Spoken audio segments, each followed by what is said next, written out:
What can I do for you? What's the matter? Oh, I know. You're looking for the catnip. Are you looking for catnip? Do we have a catnip problem? Do you? Do you want catnip?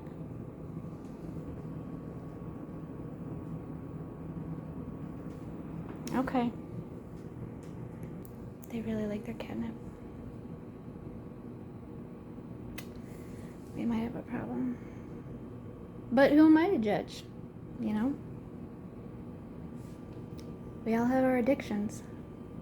We all have the things we love that we can't let go of. Yeah.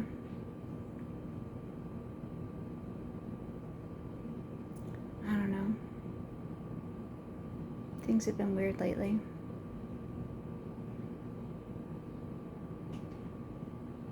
It's been like a year since I started focusing on getting healthy and losing weight, but mostly just trying to feel healthy, like getting back into a body that I'm comfortable with. And I seem to be stuck in a, not a rut, but there's a snag right now. I don't know what it is, what I'm taking, what I'm not taking, what's happening, because I feel like things aren't working right. My thyroid numbers are good again, so that should be good, but there are, maybe from when it was still bad, that there's some hair that, was missing a little bit. So I've been taking more supplements in that area to help replenish what I lost because of my thyroid not working correctly. And I think actually it had something to do with one time I went somewhere and got my hair colored, and I think possibly something went wrong there and I lost some, damaged some hair, and I think maybe that caused part of the problem. Regardless, I am working on fixing it, and in the meantime I'm left facing issues again, like vanity, and how much does it matter if you lose hair? How much would it matter if I went bald or gray or whatever? Would people stop loving me? You see, honey, those dogs live there. They have a right to be there. You don't get to bark at them. I mean, you can, but it's not really good manners.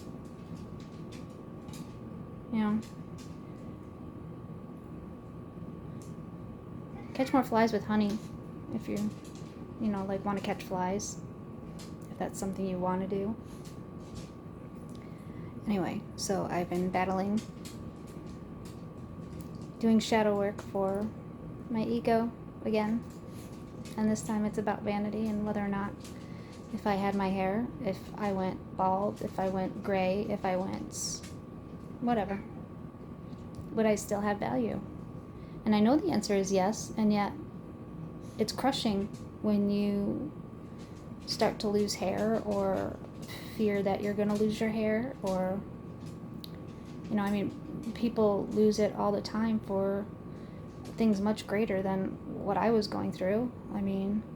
Those who have had to have cancer treatments that lose their hair, those that are, I guess because of COVID, some people were losing hair, and just age, it just happens.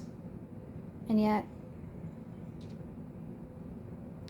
it does pause things, and you do think about them, and you do feel sad.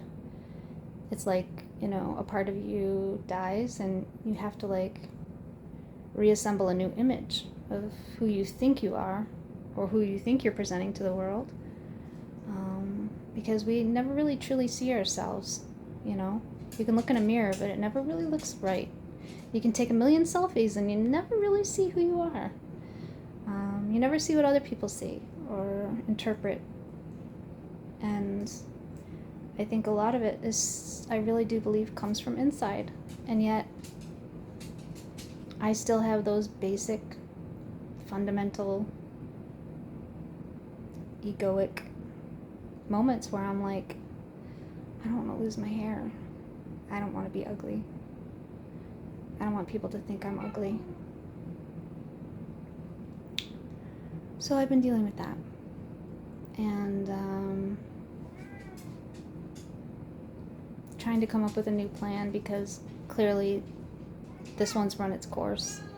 Even what I want to eat is changing. My cravings are changing, so I need more protein and more salads, which I stopped for a little while. Honey, I'm coming. I will get you your catnip, I promise. Yes, I know your needs. I do know your needs. So, anyway, I was just checking in. I hope you guys are doing well. I hope you're feeling hopeful. And regardless of whatever ego dips, pits I fall into, that I'm sure you've fallen into as well. Not the same ones, but we all kind of fall into our own. That we all just have to focus and remember that no matter what changes on the outside, if what we've been working on the inside is the best of who we are, then that's what matters more than whether or not I'm bald, for instance, one day. So I don't want that, but if it happens, I will deal with it, because no matter what, I'm just not giving up. And those thoughts have been back, where it's like, why bother? And I found that one of my defaults is to think like, well, at any time, it's my choice whether or not I stay here. Other things can determine whether or not I remain here as well, but I'm saying it's also in my hands that if I so choose, I can opt to leave if I want. That's my choice. I don't want to do that. So whenever I think of that, that pops into my brain. It's not like I'm suicidal again. It's just kind of recalibrating, like, you're in control of that. And if you want to go, you can go. And at that moment, I can feel an urgency and a determination to stay. And so at that point, I can handle anything. So I think that's part of my process, is to just remind myself that, this is a gift. And if you want to return it, you can return it. But how about we just let this play out and see what happens? And how about we have a little bit of hope that, good things will come. And that's not something we need to worry about arranging. We just need to focus on what's going on in here. Less in here, more in here. And that hope and that light will lead the way. Just have to have faith and trust, which is another thing I have to work on.